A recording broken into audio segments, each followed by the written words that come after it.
Kamu pernah nggak ngerasa kamu tuh ketemu banyak sekali orang di dalam hidup ini?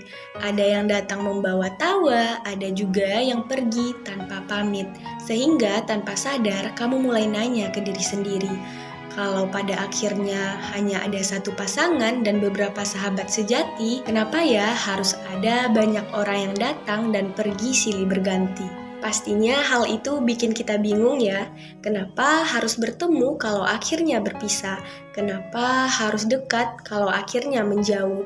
Dan kenapa kita harus ketemu banyak orang kalau pada akhirnya jumlah yang tinggal tetap sama? Tapi mungkin seperti itulah hidup.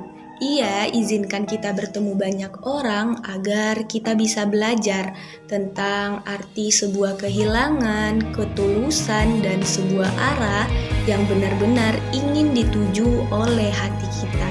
Supaya kita tahu bahwa nggak semua yang hadir akan tinggal dan nggak semua yang pergi itu benar-benar hilang. Karena dari banyaknya pertemuan dan perpisahan itu kadang hanya ingin menyadarkan kita bahwa ada rasa yang tetap sama meski jarak memisahkan. Ada juga nama yang tetap hangat di hati meski waktu udah berjalan cukup jauh. Dan ada juga orang yang kehadirannya tuh membawa rasa yang tetap sama. Entah itu rasa diterima, rasa dilihat, rasa hangat, tatapan, atau hanya sekedar diam yang saling mengerti. Disitulah kita jadi paham bahwa ada beberapa orang yang gak pernah bisa digantikan karena kehadiran mereka gak hanya ada di sekitar kita, tapi mereka hidup di dalam jiwa kita. Mungkin itu sebabnya juga kita dipertemukan dengan banyak wajah agar kita bisa membedakan mana yang hanya singgah dan mana yang benar-benar rumah.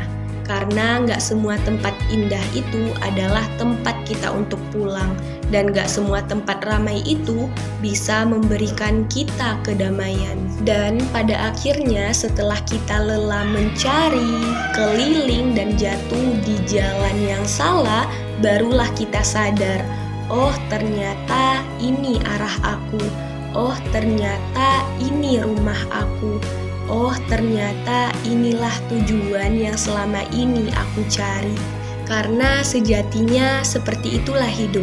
Ia tak mengajarkan kita lewat jawaban, tapi seringkali mengajarkan kita lewat sebuah perjalanan yang pelan-pelan membuka mata kita tentang apa, siapa yang benar-benar berarti dan paling berharga di dalam hidup kita.